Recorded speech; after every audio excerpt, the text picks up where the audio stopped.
ಪರಲೋಕದವುಗಳ ಕಡೆಗೆ ನೋಡುವಂತೆ ನಿಮ್ಮ ಆತ್ಮವನ್ನು ವಾಕ್ಯದಲ್ಲಿ ಬಲಪಡಿಸುವ ಅನುದಿನದ ಧ್ಯಾನ.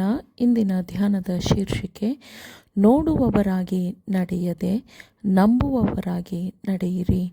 ಈ ದಿನದ ಸತ್ಯವೇದದ ವಾಕ್ಯ, ನಾವು ನೋಡುವವರಾಗಿ ನಡೆಯದೆ ನಂಬುವವರಾಗಿಯೇ ನಡೆಯುತ್ತೇವಾದ್ದರಿಂದ ದೇಹದಲ್ಲಿ ವಾಸಿಸುವವರೆಗೂ ಕರ್ತನಿಗೆ ದೂರದಲ್ಲಿರುವ ಪ್ರವಾಸಿಗಳಾಗಿದ್ದೇವೆಂಬುದನ್ನು ಬಲ್ಲೆವು.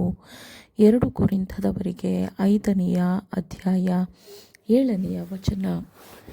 ಪ್ರೀತಿಯಿಂದ ಕೆಲಸ ಮಾಡುವ ಮತ್ತು ಆತನನ್ನು ಶುದ್ಧೀಕರಿಸುವ ನಂಬಿಕೆಯು ನಿಮಗೆ ನಿಮ್ಮ ಜೀವನದ ಪ್ರತಿ ಹಂತದಲ್ಲೂ ಬೇಕಾಗಿದೆ.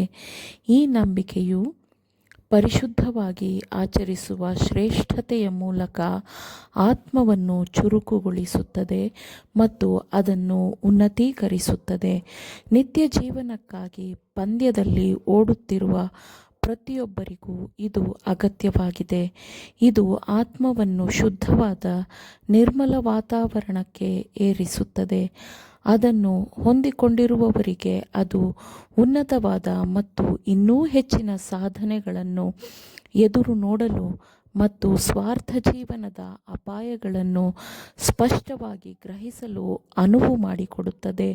ನಿಮಗೂ ಮೀರಿದವುಗಳನ್ನು ನಂಬಿಕೆಯಿಂದ ನೋಡಿರಿ ಮತ್ತು ದೇವರ ಸಿಂಹಾಸನದ ಪಕ್ಕದಲ್ಲಿ ಇರಿಸಬಹುದಾದ ಸಿರಿಯನ್ನು ಪಡೆಯುವ ಮಾರ್ಗವನ್ನು ದೇವರ ಕೆಲಸದಲ್ಲಿ ನೋಡಿರಿ.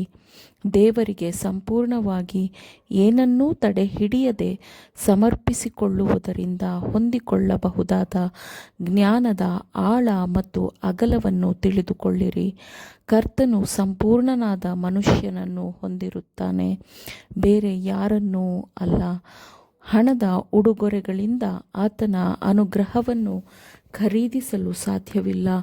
ಪೂರ್ಣ ಹೃದಯವೆಂಬ ಉಡುಗೊರೆಯನ್ನು ಆತನು ಬಯಸುತ್ತಾನೆ.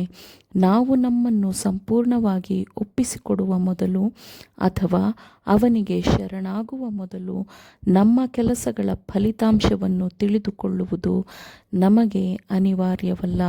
ನಾವು ದಾರಿಯನ್ನೋ ಅಥವಾ ಭವಿಷ್ಯವು ಹೇಗಿರುತ್ತದೆ ಎಂದೋ ನೋಡಬಾರದು. ಯಾಕಂದರೆ ದೇವರಿಗೆ ಭಯಪಡುವವನು ಮತ್ತು ನೀತಿಯನ್ನು ನಡೆಸುವ ಮನುಷ್ಯರನ್ನು ಆತನು ಸ್ವೀಕರಿಸುತ್ತಾನೆ ಎಂದು ಮಾತ್ರ ನಮಗೆ ತಿಳಿದಿರಬೇಕು. ದಿನದಿಂದ ದಿನಕ್ಕೆ ನಮ್ರರಾಗಿ ಪಶ್ಚಾತ್ತಾಪದಿಂದ ಕರ್ತನ ಮುಂದೆ ನಡೆದುಕೊಳ್ಳಿರಿ. ನಿಮ್ಮ ಮುಂದಿನ ಭವಿಷ್ಯವು ನಿಮ್ಮ ಸ್ವಂತ ಕ್ರಿಯೆಯ ಮೇಲೆ ಅವಲಂಬಿತವಾಗಿರುತ್ತದೆ. ಯಾರನ್ನು ಸೇವಿಸಬೇಕೆಂದಿದ್ದೀರಿ, ಈ ಹೊತ್ತೇ ಆರಿಸಿಕೊಳ್ಳಿರಿ. ಯೆಹೋವನು ದೇವರಾಗಿದ್ದರೆ ಆತನನ್ನೇ ಹಿಂಬಾಲಿಸಿರಿ. ಬಾಳನು ದೇವರಾಗಿದ್ದರೆ ಅವನನ್ನೇ ಹಿಂಬಾಲಿಸಿರಿ ಎಂದು ವಾಕ್ಯವು ಹೇಳುತ್ತದೆ. ಆದುದರಿಂದ ಯಾವುದಾದರೂ ಒಂದು ಅಥವಾ ಇನ್ನೊಂದು ಆಗಬಹುದು.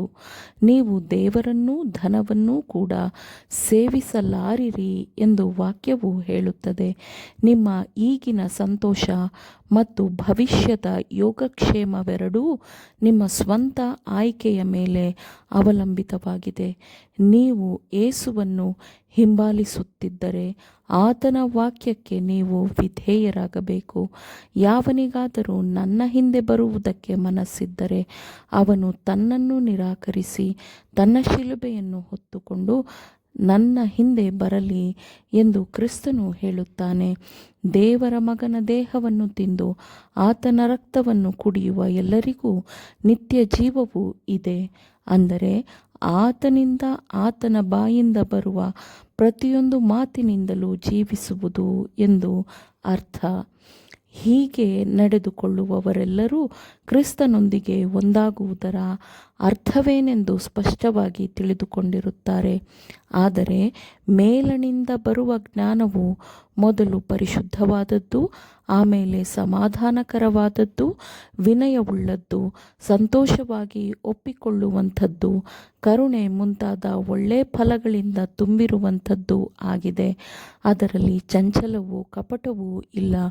ಸಮಾಧಾನಪಡಿಸುವವರು ಸಮಾಧಾನವೆಂಬ ಬೀಜವನ್ನು ಬಿತ್ತಿ ನೀತಿ ಎಂಬ ಫಲವನ್ನು ಕೊಯ್ಯುವರು ಎಂದು ವಾಕ್ಯವು ಹೇಳುತ್ತದೆ.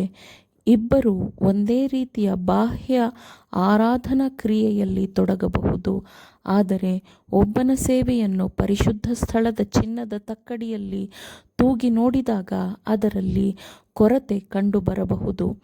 ಆದರೆ ಮತ್ತೊಬ್ಬನ ಸೇವೆ ಒಪ್ಪಿಗೆಯಾಗಿರಬಹುದು. ಪ್ರಾಮಾಣಿಕತೆಯಿಂದ, ವಿನಮ್ರತೆಯಿಂದ, ಪಶ್ಚಾತ್ತಾಪದ ಹೃದಯದಿಂದ ಮಾಡುವ ಸೇವೆ ಮಾತ್ರ ದೇವರಿಗೆ ಸ್ವೀಕಾರಾರ್ಹವಾಗಿರುತ್ತದೆ. ಆಮೇನ್. ದೇವರ ವಾಕ್ಯಗಳನ್ನು ಶ್ರದ್ಧೆಯಿಂದ ಆಲಿಸುವವರು ಮಾತ್ರವೇ ಆಗಿರದೆ ಪಾಲಿಸುವವರು ಆಗಬೇಕೆಂದು ನಿಮ್ಮನ್ನು ಉತ್ತೇಜಿಸುತ್ತೇನೆ. ಪರಿಶುದ್ಧಾತ್ಮನ ಸಹಾಯದಿಂದ ಆಲಿಸಿದ ನಿಮ್ಮೆಲ್ಲರಿಗೂ ಧನ್ಯವಾದಗಳು. ಮತ್ತೆ ದೈನಂದಿನ ಧ್ಯಾನಕ್ಕಾಗಿ ನಾಳೆ ಸಂಧಿಸೋಣ. ಆಮೇನ್.